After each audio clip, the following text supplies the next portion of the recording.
Hello and welcome to SPM IS Academy. Today we will analyze important newspaper articles of 25th February 2022. Please note you can download the PDF version of today's newspaper analysis by clicking the link given in the comment section. You can also join our WhatsApp group through the link given in the description section for more study materials. This is the list of the topics that we will be covering from today's newspaper. The first article is taken from editorial segment. It is about segregation of CMD post, and this topic is important from our syllabus paper 5 ethics and integrity point of view, especially from the topic corporate governance. ये Indian economy के perspective से भी important हो सकता है paper 4. तो देखिए context समझिए. एक बात तो आप सब समझते हैं कि excessive concentration of power in one particular individual is not good. उस केस में हमेशा ही ऑटोक्रेटिक या विम्सिकल डिसीजन, यानी कि ऐसे डिसीजन जो आर्बिट्ररी हैं, जिसका कोई बहुत ज़्यादा सेंस नहीं बनता, या फिर ऐसे डिसीजन जिसमें अब्यूज ऑफ पावर हो रहा हो, वैसे डिसीजंस के होने के चांसेस ज़्यादा रहते हैं अगर किसी एक इंसान के अंदर पावर की कंसंट्रेशन हो जाए तो. और यही कारण है कि ज़्यादातर देशों में वहाँ के एडमिनिस्ट्रेशन को चलाने के लिए भी जो पावर होते हैं वो डिस्ट्रीब्यूट कर दिए जाते हैं between two heads. For example अगर आप इंडिया की बात करें तो there are two executive heads, prime minister and the president. President is known as de jure या nominal head, while prime minister is known as de facto या real head. But of course the power is at least segregated to some extent. It is not concentrated in just one entity और individual. ठीक वैसे अगर Britain की बात की जाए तो there is queen and prime minister. अगर थाईलैंड या जापान की बात की जाए तो there is king and the prime minister. तो पावर को सेग्रीगेट किया गया है अलग अलग दो एंटिटीज़ में, ताकि कंसंट्रेशन ऑफ पावर को अवॉइड किया जा सके और इसकी मदद से अब्यूज ऑफ पावर को या विम्सिकल डिसीजंस को अवॉइड किया जा सके. इसी तरीके का प्रैक्टिस प्राइवेट सेक्टर में भी फॉलो किया जाता है, जहाँ पे दो हायर लेवल के पोस्ट्स होते हैं इन जनरल. एक होता है chairman of the board of directors, और जो chairman of the board of directors होते हैं they look after the policy decisions. जो मोटे मोटे डिसीजन मेकिंग एक्टिविटीज़ होते हैं, फ्यूचर प्लानिंग किसी भी कंपनी का, वो chairman of the board of directors. तो बोर्ड ऑफ डायरेक्टर्स मिल करके, और उसमें सबसे सुप्रीम होते हैं चेयरमैन. ये लोग फ्यूचर डिसीजंस, जो आप कह सकते हैं कि पॉलिसी मेकिंग है किसी भी कॉरपोरेट की, वो करते हैं. जबकि जो डे टू डे एक्टिविटीज़ हैं, कंपनी को रन करना on the basis of the directives given by the chairman of the board of directors, ये डे टू डे वर्क को करने का काम सीईओ करते हैं, जिसको हम लोग मैनेजिंग डायरेक्टर भी कहते हैं. तो सीईओ या एमडी. तो प्राइवेट सेक्टर में भी ये प्रैक्टिस फॉलो किया जाता है कि the power remains divided into two entities. One is the chairman of board of director and second one is managing director या फिर सीईओ. लेकिन इंडियन कंपनीज में एक प्रॉब्लम देखी जा रही है. ये तो इंटरनेशनल स्टैंडर्ड है कि जो पावर है वो सेग्रीगेट कर दिया जाए सीईओ और chairman of board of directors में. लेकिन इंडियन कंपनी में अगर देखा जाए तो कई सारी ऐसी इंडियन कंपनियां हैं जहां पे एक पोस्ट बना दिया गया है, कंबाइंड पोस्ट, जिसका नाम है चेयरमैन कम मैनेजिंग डायरेक्टर या सीएमडी. जैसे आप बात करें रिलायंस इंडस्ट्री की तो वहाँ पे चेयरमैन एंड मैनेजिंग डायरेक्टर दोनों मुकेश अंबानी हैं. HUL की तो संजीव मेहता, ITC संजीव पुरी, ONGC शशि शंकर. तो कई सारे इस तरह के ऑर्गेनाइजेशंस हैं. जिंदल स्टील तो Sajjan Jindal, Gautam Adani he is for Adani ports and SEG, Coal India के Anil Kumar Jha. So all of them are holding a post जिसका नाम है CMD, chairman and managing director. तो दोनों ही जो सुप्रीम पोस्ट हैं बोर्ड ऑफ डायरेक्टर्स के चेयरमैन की और मैनेजिंग डायरेक्टर की या CEO की जो एग्जीक्यूटिव पोस्ट है, दोनों को यही एक ही इंसान होल्ड कर रहा है. तो it can lead to abuse of power. और अगर आप बात करें तो अगर पावर को डिस्ट्रीब्यूट किया जाए तो it as a said it leads to more और बेटर बैलेंस्ड गवर्नेंस स्ट्रक्चर.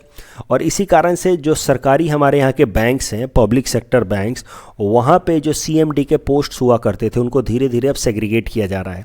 तो अब सरकारी जो पब्लिक सेक्टर बैंक्स हैं उनमें अब CMD के पोस्ट को डिवाइड किया जा रहा है as chairman and managing director. तो एक इंसान चेयरमैन होगा, chairman of the board of directors, और दूसरा होगा मैनेजिंग डायरेक्टर या CEO.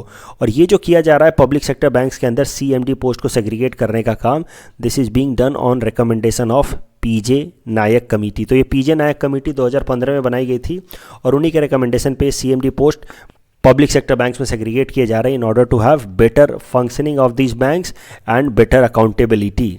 अब करंट मुद्दा क्या है वो ज़रा देखते हैं. देखिए security and exchange board of India SEBI ने ऑर्डर रिलीज किया था कि जो इंडिया के टॉप 500 लिस्टेड कंपनियां हैं उनको अपने अपने कंपनियों में सीएमडी पोस्ट को सेग्रीगेट करना होगा बाय 1 अप्रैल 2022। तो सेबी ने इस तरह का डायरेक्शंस, सेबी आपको पता है कि जो भी फाइनेंशियल सेक्टर है उनके जो स्टॉक मार्केट हैं उनके रेगुलेटर हैं। तो जो भी कंपनियां लिस्टेड होना चाहती हैं, पब्लिक सेक्टर कंपनियां होनी चाहती हैं, पब्लिक लिमिटेड कंपनियां होनी चाहती हैं, उनको रेगुलेट करता है सेबी। तो सेबी ने सारे ही पब्लिक लिमिटेड कंपनियों को, जो टॉप 500 पब्लिक लिमिटेड कंपनी हैं, उनको ऑर्डर दिया था कि आप अपने यहाँ के सीएमडी पोस्ट को सेग्रीगेट कर लें, चेयरमैन और मैनेजिंग डायरेक्टर के बीच में 2 अलग अलग पोस्ट बना दें। और ये जो सेबी का डायरेक्शंस आया है that came on the basis of Uday Kotak committee that was established in June 2017 for corporate governance. तो उदय कोटक कमेटी के बारे में आप एथिक्स में भी पढ़ते हैं, कॉर्पोरेट गवर्नेंस चैप्टर के अंदर। इस कमेटी को बनाया गया था 2017 में फॉर प्रमोटिंग कॉर्पोरेट गवर्नेंस। तो उदय कोटक कमेटी ने अपने रिपोर्ट में कहा था कि it is important for SEBI to segregate the post of CMD, और उसी के बेसिस पे सेबी ने ऑर्डर रिलीज़ किया था कि सीएमडी पोस्ट को सेग्रीगेट कर दिया जाए चेयरमैन और मैनेजिंग डायरेक्टर के बीच में बाय 1 अप्रैल 2020। लेकिन उसके डेडलाइन को 2 साल के लिए फिर बढ़ा दिया गया और सेबी ने कहा कि चेयरमैन और मैनेजिंग डायरेक्टर के पोस्ट को सेग्रीगेट किया जाए बाय 1 अप्रैल 2022। लेकिन अब करंट न्यूज़ क्या निकल के आ रही है कि जो 1 अप्रैल 2022 का डेडलाइन दिया था सेबी ने, अब उसके बाद सेबी हैज रिट्रैक्टेड। सेबी ने कहा है कि ये जो गाइडलाइन उसने रिलीज़ किया था for Indian companies to segregate the post of CMD, this guideline is just voluntary in nature and it is not mandatory. Of course SEBI के ऊपर प्रेशर होगा, ये तमाम ये छोटी कंपनियां तो हैं नहीं, रिलायंस इंडस्ट्री या फिर ये Adanis, they are not small companies, they must have pressurise SEBI and this is how SEBI has now retracted. So this retraction or this how the SEBI has bowed down to the pressure, this will directly help some big industries like Mukesh Ambani, Adani's etc. इस topic के basis पे ये prelims practice question हमने आपको दे रखा है। Please attempt this question and you can submit the answer in the comment section. इस topic के बेसिस पे मेंस प्रैक्टिस क्वेश्चन भी हमने आपको दे रखा है, you can attempt this question. The next article is taken from international segment. It is about Russia-Ukraine war. तो Russia has declared war or invasion of on Ukraine. अब ये तो न्यूज़ आप सबने सुन लिया होगा, बट अखबार में आज हर आर्टिकल में लगभग इसी की चर्चा हो रही है, इस कारण से मैं इसको कवर कर रहा हूँ। बट ये तो अभी शुरू हुआ है ये टॉपिक, अभी जब ये लॉजिकली डेवलप होगा तो हम इसको आगे कवर करेंगे। This topic is far from getting over, but ठीक है, जो भी डेवलपमेंट्स हुए हैं वो मैं एक बार आपको बता देता हूँ। बट दिस टॉपिक में अभी इसमें और भी कई सारे नए डेवलपमेंट्स होने वाले हैं।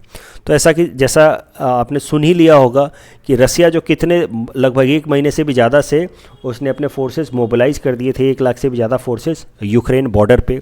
तो रसिया ने यहाँ पे इस यूक्रेन बॉर्डर पे लगभग 1 लाख से भी ज़्यादा फोर्सेस को तैनात कर रखा था, स्टेशन कर रखा था पिछले 1 महीनों से। और अब पिछले कुछ दिनों से खबर निकल के आ रही थी कि रसिया ने डिक्लेयर कर दिया कि ये जो यूक्रेन का ये वाला ईस्टर्न पार्ट है, डॉनबास रीजन, उसको रसिया के इंडिपेंडेंट ऑटोनोमस रीजन की तरह देखता है।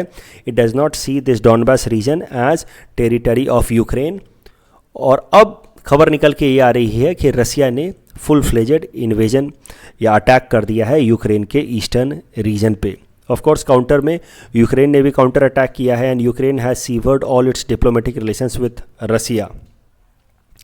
अब सवाल ये उठता है कि आखिर रसिया इतना ज़्यादा यूक्रेन पे फोकस कर क्यों रहा है।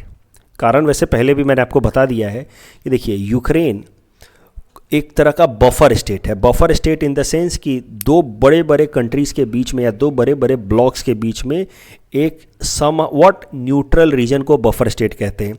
तो इधर है सारे नाटो कंट्रीज़, यूरोपियन यूनियन, खासकर जो वेस्टर्न यूरोपियन कंट्रीज़ हैं, दे आर प्रो यूएस, और बीच में यूक्रेन, और इधर है रसिया। तो नेचुरली रसिया चाहता नहीं है कि यूक्रेन जो है वो नाटो ग्रुप्स को ज्वाइन कर ले, प्रो यूएस हो जाए। तो इस कारण से रसिया यूक्रेन को अपने स्फेयर ऑफ इन्फ्लुएंस में रखना चाहता है। जबकि पिछले कुछ सालों से Ukraine is trying to be more and more pro west, more and more pro European Union. Ukraine has expressed its willingness to join NATO group also. So that has created a kind of discontent in the mind of Russian president Vladimir Putin. वो नहीं चाहते कि Ukraine जो है वो NATO group को join कर ले, और इसी कारण से Russia has been very much interested in Ukraine. Ukraine के ऊपर पूरी तरह से दबाव बनाए हुए है। यूक्रेन का ये जो क्रीमियम पेनिनसुला है, इसको रशिया ने एक्वायर कर लिया था 2014 में। एक तरीके से आप कह सकते हैं that was an attempt of muscle flexing और पावर प्रोजेक्शन ओवर यूक्रेन, कि अभी तो हमने सिर्फ क्रीमियम पेनिनसुला अक्वायर किया है, अगर तुम नाटो ग्रुप को ज्वाइन करने की कोशिश करोगे तो हम और भी तुम्हारे ऊपर प्रेशर लगा सकते हैं। और जो करंट अटैक है यूक्रेन के ईस्टर्न रीजन पे, that could B manifestation of its power और प्रोजेक्शन ओनली, कि भाई तुम नाटो ग्रुप्स को ज्वाइन करने का सोचो भी मत। So this is what is और what is the possible explanation of Russia's interest in Ukraine, to keep Ukraine as an open buffer state and prevent Ukraine from joining NATO group. क्योंकि अगर Ukraine NATO group को join कर लेता है, pro European union हो जाता है, pro US हो जाता है, तो यूएस के फोर्सेस, नाटो फोर्सेस यहाँ रशियन बॉर्डर तक आ जाएंगे. That definitely will make Russia uncomfortable.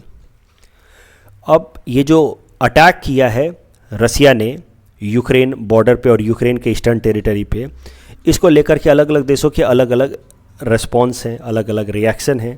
For example US president, क्योंकि सबसे इंपॉर्टेंट है यूएस का रिस्पॉन्स, क्योंकि अब रशिया ने यूक्रेन पर अटैक किया, तो अगर यूएस फैसला करता है कि वो अपने सोल्जर यूक्रेन भेजेगा, तो फिर that would lead to perhaps bigger war, जिसको दुनिया के कुछ एक्सपर्ट्स वर्ल्ड वॉर 3 का नाम दे रहे हैं. कि अगर यूएस और रशिया के सोल्जर्स डायरेक्टली कन्फ्रंटेशन में आ गए, तो that would definitely lead to a very big catastrophe that could be equal to और could be called world war 3. But एक अच्छी बात यह है कम से कम, कि अच्छी बात है या अनफॉर्चुनेट है वो तो आने वाले टाइम में और बेहतर पता चलेगा. But US president Joe Biden has said कि US will not send its military to fight Ukraine against Russia. तो यूएस फोर्सेज यहाँ यूक्रेन में तो नहीं जाएंगे रशियन फोर्सेज से लड़ाई करने के लिए. लेकिन हाँ, यूएस ने यह भी कहा है कि अगर व्लादिमीर पुतिन फैसला करते हैं कि नाटो कंट्रीज़ पे भी अटैक करें, तो यूक्रेन के अलावा अगर वो नाटो कंट्रीज़ पे भी अटैक करते हैं, तो उस केस में फिर यूएस विल काउंटर अटैक. तो एक तरीके से यूक्रेन को छोड़ दिया है यूएस ने कि भाई तुम अपना खुद देखो. And Ukraine is of course no match to Russia. तो उस केस में अब एक बात तो तय है कि यूक्रेन का ईस्टर्न टेरिटरी तो मोर और लेस सेग्रीगेट हो जाएगा और रशिया उसको फोर्सफुली अक्वायर कर लेगा, जिस तरीके से क्रीमिया को अक्वायर कर लिया था रशिया ने 2014 में. तो यूएस ने क्या किया है कि जो उसके नाटो कंट्रीज़ हैं, जैसे इस्टोनिया, लैटविया, लुथानिया, ये जो ब्लू कलर से मैंने दिखाया, ये सब नाटो ग्रुप्स के कंट्रीज़ हैं, यूएस के प्रो यूएस कंट्रीज़ हैं, जो उसके चलाई हुए मिलिट्री ऑर्गेनाइजेशन नाटो का मेंबर हैं. तो यूएस ने इन सारे कंट्रीज़ में, इस्टोनिया, लैटविया, लुथानिया में अपने फोर्सेस को ऑगमेंट करना शुरू कर दिया है. यहाँ पे अपने आर्म्ड फोर्सेज और वेपन्स को भेजना, मोबिलाइज करना शुरू कर दिया. लेकिन यूक्रेन की अभी तक मदद नहीं की है यूएस ने. ठीक उसी तरीके से यूरोप ने भी रशिया को कंडेम किया है. And Europe is criticizing Russia, but somehow Europe also has not sent its forces, European Union has not sent its forces in support of Ukraine. तो यूक्रेन अभी पूरी तरह से अकेला हो गया है. चाइना की अगर बात की जाए तो China has implicitly supported Russia. तो चाइना तो नेचुरली रशिया को सपोर्ट करेगा ही. तो एक तरह की एक्सिस बन रही है जिसमें एक तरफ चाइना, रशिया, पाकिस्तान हो रहे हैं, दूसरे तरफ अब पाकिस्तान का उतना वेटेज है नहीं बट फिर भी पाकिस्तान हो रहे हैं, दूसरे तरफ यूएस, यूरोपियन यूनियन हो रहे हैं जो यूक्रेन को सपोर्ट कर रहे हैं बट इनडायरेक्टली. और इंडिया एक स्विंग स्टेट की तरह बना हुआ है. India is not able to take a concrete stand. India is facing a huge diplomatic dilemma because both sides, Russia as well as US, is important for India to maintain its strategic interest specially against China. तो इसी कारण से India ने काफ़ी, आप समझिए, balanced answer दिया है. इंडियन प्राइम मिनिस्टर ने कहा कि Indian prime minister called upon Russian president and urge him to stop military conflict and solve the differences through negotiation. ये काफ़ी स्टैंडर्ड लाइन होता है इंटरनेशनल डिप्लोमेसी में. जब कुछ ना संभले तो आप कह दीजिए कि let us go for negotiation and let us not resort to violence. तो इसी तरीके का आप समझिए कि एक काफ़ी डिप्लोमेटिक सा स्टेटमेंट दिया हमारे प्रधानमंत्री जी ने. तो जिस कारण से Ukraine is quite dissatisfied with India. आप देख सकते हैं कि यूक्रेन के एम्बेसडर टू इंडिया, उन्होंने कहा है कि he is deeply dissatisfied with India's stand, क्योंकि इंडिया क्लियर कट स्टैंड नहीं ले रहा है. इंडिया एक तरफ तो टेरिटोरियल इंटीग्रिटी की बात करता है कि भाई किसी भी देश को दूसरे देश के लैंड को ज़बरदस्ती छीनने का हक नहीं है. इसी ग्राउंड पे, टेरिटोरियल इंटीग्रिटी के ग्राउंड पे हम चाइना को क्रिटिसाइज़ करते हैं. और दूसरे तरफ यहाँ पे रसिया पूरी तरह से टेरिटोरियल सोवरेनिटी और इंटीग्रिटी को चैलेंज कर रहा है यूक्रेन की, and India is keeping quiet. So this is being criticised as double standard of India from western countries. तो वेस्टर्न कंट्रीज जैसे कि यूएस और यूरोपियन यूनियन इंडिया को क्रिटिसाइज कर रहे हैं for keeping quiet on this particular issue. The next article is taken from economics segment. It is about national strategy on additive manufacturing, and this topic is important from our syllabus paper for Indian economy point of view. तो देखो 3D printing या additive manufacturing होता कैसे है जरा समझो. कोई भी इस तरह का ऑब्जेक्ट अगर आपको बनाना है तो आप क्या करें, पहले कंप्यूटर में सिमुलेशन करके इसका कंप्यूटर 3D डिज़ाइन बना लीजिए. फिर आप 3D प्रिंटिंग वाले मशीन को डायरेक्शन दे दीजिए, और 3D प्रिंटिंग वाला जो मशीन है वो लेयर बाय लेयर एडिशन कर करके इस तरह का 3D स्ट्रक्चर को बना देगा. इसी को कहा जाता है 3D प्रिंटिंग या एडिटिव मैन्युफैक्चरिंग. एक बार देखिए इस वीडियो को, ज़्यादा क्लैरिटी आएगी. इसको हम लोग कहते हैं 3D प्रिंटिंग या एडिटिव मैन्युफैक्चरिंग. उसके बाद फिर समझेंगे.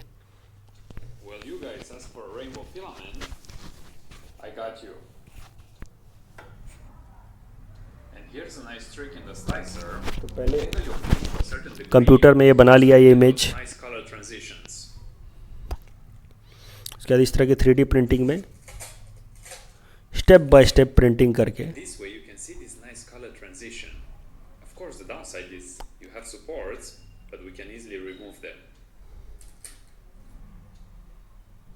बना लिया ये. तो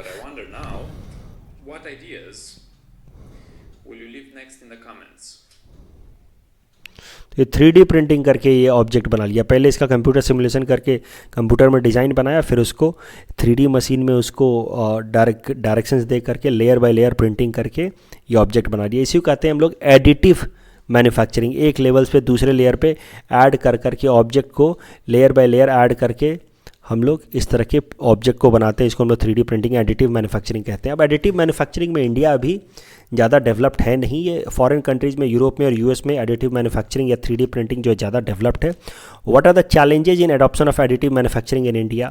of course high cost of equipment and material. हमारे देश में इनका इक्विपमेंट या मटेरियल अभी काफ़ी महंगा मिल रहा है.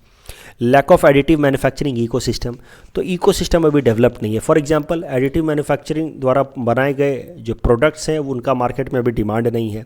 उसके अलावा एडिटिव मैन्युफैक्चरिंग प्रोडक्ट्स को बनाने के लिए जो भी हमें रॉ मटेरियल्स चाहिए या मशीन्स चाहिए वो हमारे इंडिया में अभी वो ईजिली मिलते नहीं हैं. उसके अलावा lack of skilled man power. हमारे देश में 3D प्रिंटिंग के लिए स्किल्ड मैन पावर नहीं है. और जो फॉरेन कंट्रीज़ हैं, यूरोपियन यूनियन या यूएस, उनकी मोनोपोली है अभी 3D प्रिंटिंग में या एडिटिव मैन्युफैक्चरिंग में. तो इस कारण से आप मान सकते हैं कि 3D प्रिंटिंग या एडिटिव मैन्युफैक्चरिंग हमारे देश में तो अभी बस कॉन्सेप्चुअल बेसिस पे इसका कोई प्रैक्टिकल एप्लीकेशन नहीं है. और इसी कारण से हमारे देश की मिनिस्ट्री ने, भारत सरकार की ministry of electronics and information technology ने रिलीज़ किया है national strategy on additive manufacturing. इसका मेन गोल होगा कि आने वाले 3 सालों में 2025 तक हम लोग 3D प्रिंटिंग या एडिटिव मैन्युफैक्चरिंग में कुछ बेहतर सिग्निफिकेंट अचीवमेंट्स को हासिल कर लें. तो कुछ टारगेट्स रखे गए हैं 3D प्रिंटिंग या एडिटिव मैन्युफैक्चरिंग में कि कम से कम दुनिया में जितना भी एडिटिव मैन्युफैक्चरिंग होता है उसका 5% एडिटिव मैन्युफैक्चरिंग हमारे देश में होना चाहिए. और $1 बिलियन तक का एडिटिव मैन्युफैक्चरिंग से कंट्रीब्यूशन हमारे GDP को होना चाहिए मिनिमम.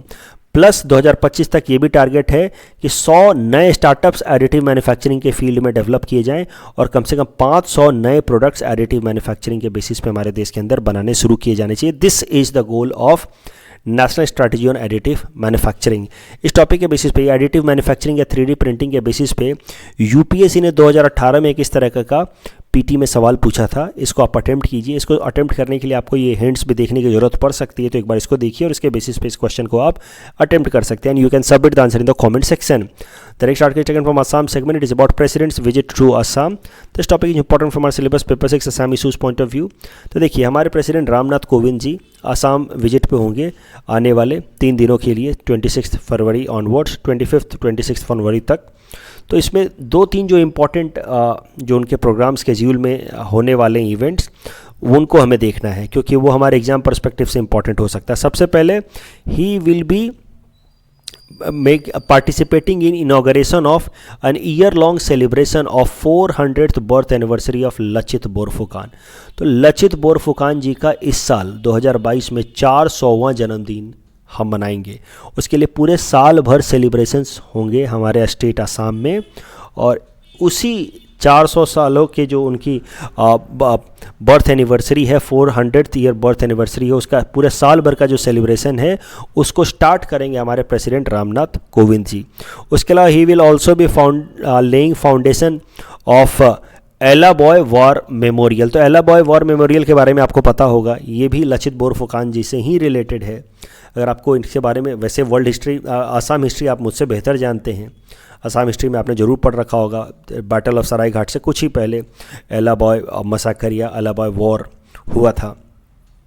तो अगर आप नहीं जानते तो let me know, I can cover it in tomorrow's newspaper analysis. आप कमेंट सेक्शन में लिख के बता सकते हैं, बट आई बिलीव कि एला बॉय वॉर तो आप मुझसे बेहतर जानते होंगे असम हिस्ट्री में।